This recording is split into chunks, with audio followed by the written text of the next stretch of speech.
पंतप्रधान मोदींचा युरोप दौरा रद्द. ऑपरेशन सिंधू नंतर मोदींचा युरोप दौरा रद्द.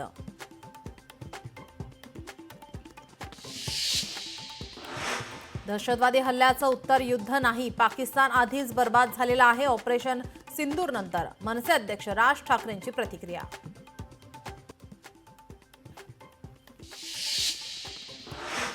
ऑपरेशन सिंदूर नंतर पुण्यात जल्लोष. भाजपा कार्यकर्त्यांकडून दगडूशेठ गणपती मंदिरात पूजा करून जल्लोष.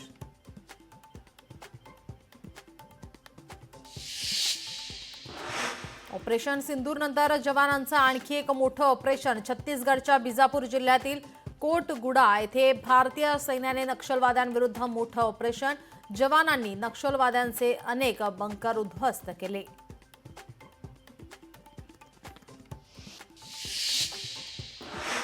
भारत पाकिस्तान सीमेवर वायुदलाच्या सर्व स्क्वॉड्रन अलर्टवर. भारतीय वायुदलासह तीनही सैन्य दल अलर्टवर. ऑपरेशन सिंधू यशस्वी झाल्यानंतर आता पाकिस्तानाच्या प्रतिहल्ल्याची शक्यता.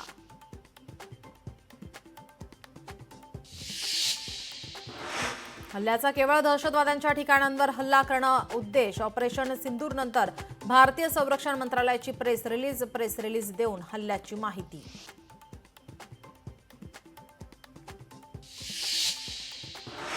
आता 4-10 आतंकवादी मारून थांबायचे नाही. पाकव्याप्त काश्मीर ताब्यात घेऊन निर्णायक लढाई लढावी. ऑपरेशन सिंदूर नंतर आमदार संजय गायकवाड यांची प्रतिक्रिया.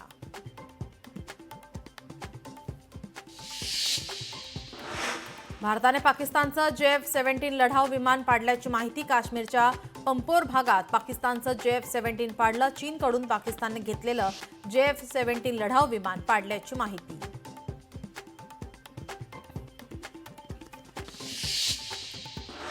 भारताची एअर स्ट्राईक आणि सुवर्ण बाजारात खळबळ. सोन्याचे दर गगनाला भिडले. सोन्याचे दराने पार केला 1 लाखांचा टप्पा.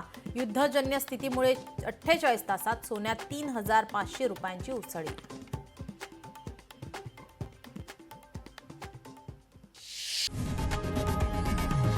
लोकशाही मराठी ऐका, पहा, जागरूक रहा.